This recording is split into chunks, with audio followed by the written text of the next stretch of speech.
नमस्कार, मैं हूं doctor Vivek Kumar Verma, senior consultant chest specialist pulmonologist at Kanishk hospital Dehradun.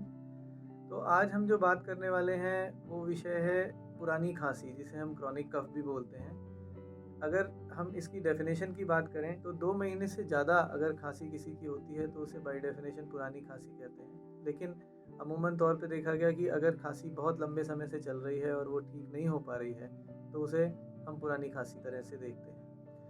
पुरानी खांसी के होने के कारणों में बहुत सारे कारण हो सकते हैं जिसकी वजह से वो हो सकती है, लेकिन मुख्यतः जो कारण इसके पाए गए हैं उसमें अस्थमा, गैस्ट्रोइसोफेजियल रिफ्लक्स और आपका जो इन्फेक्शियस डिजीजेस हैं वो इसके मुख्य कारणों में आता है। तो एज ए पल्मोनोलॉजिस्ट और चेस्ट स्पेशलिस्ट का रोल इसमें इसलिए ज़्यादा महत्वपूर्ण है क्योंकि इस बीमारी की जड़ को पकड़ना संभव तभी हो पाता है जब उसका सही तरह से हम डायग्नोसिस करें।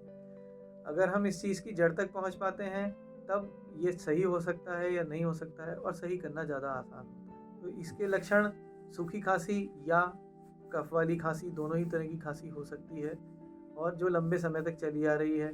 अमूमन तौर पर चेस्ट स्पेशलिस्ट के पास पेशेंट तब आता है जब वो बहुत सारे छोटे डॉक्टर्स के साथ में इलाज ले चुका होता है और वहाँ से वो संतुष्ट नहीं हो पाता है, उसकी बीमारी का हल उसे नहीं मिल पाता है। तो ऐसे केसेस में कई बार बीमारी उस स्टेज तक पहुंच चुकी होती है जिसका इलाज कर पाना संभव नहीं हो पाता है या उसे पूरी तरह से ठीक कर पाना संभव नहीं हो पाता है। तो जैसे कि मैंने इनके कारणों के बारे में आपको बता दिया कि 3 मुख्य कारण पाए गए हैं, बाकी और भी बहुत सारी बीमारियां ऐसी होती हैं जिनके लिए हमें और टेस्ट करने पड़ते हैं और जिसकी जड़ तक जाना पड़ता है। कनिष्क अस्पताल में हमारे पास इस चीज़ से संबंधित कई सारी सुविधाएं मौजूद हैं। चेस्ट स्पेशलिस्ट की राय लेनी चाहिए जब पुरानी खांसी या पुरानी खांसी का कारण जानने के लिए, उसकी जड़ तक पहुंचने के लिए आपको चेस्ट स्पेशलिस्ट की सलाह लेनी। हमारे कनिष्क अस्पताल की अगर बात करें तो यहाँ पर सुविधाओं में CT scan, bronchoscopy, PFT, x ray और अलग तरह की पैथोलॉजी और साथ में माइक्रोबायोलॉजी की सुविधा उपलब्ध है, जिसके जरिए हम बीमारी के काफ़ी हद तक डायग्नोसिस तक पहुँच पाते हैं और सही डायग्नोसिस अगर हो जाएगी तो सही इलाज हो जाएगा।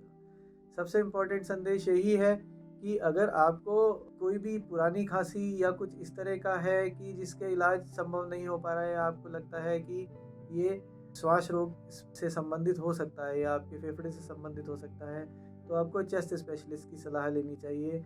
क्योंकि साधारण डॉक्टर्स के पास जाते हैं तो वो जनरली उस नज़रिए से इस बीमारी को नहीं देख पाते जिस हिसाब से एक स्पेशलिस्ट देख पाता। तो संदेश यही है कि अपनी बीमारी को नज़रअंदाज ना करते हुए जल्दी से जल्दी आपको सही स्पेशलिस्ट के पास जाकर सलाह लेनी चाहिए और चेस्ट स्पेशलिस्ट के पास जाकर इसका इलाज कराना चाहिए, जिससे कि हम इस बीमारी के जड़ तक पहुंच सके और इसका जड़ से इलाज हो सके। इस वीडियो के माध्यम से हमने आपको खांसी के बारे में जागरूक करने की हमारा एक प्रयास रहा है और इसी तरह के वीडियोस हम आपके लिए आगे भी लाते रहेंगे। अगर आप लोगों की कोई जिज्ञासा या कोई भी क्वेरी है तो आप हमारे लिंक पर शेयर कर सकते हैं, कमेंट में लिख सकते हैं, जिससे कि हम आप लोगों के लिए और दूसरे तरह के वीडियो बनाकर आपकी मदद कर सकते हैं। धन्यवाद।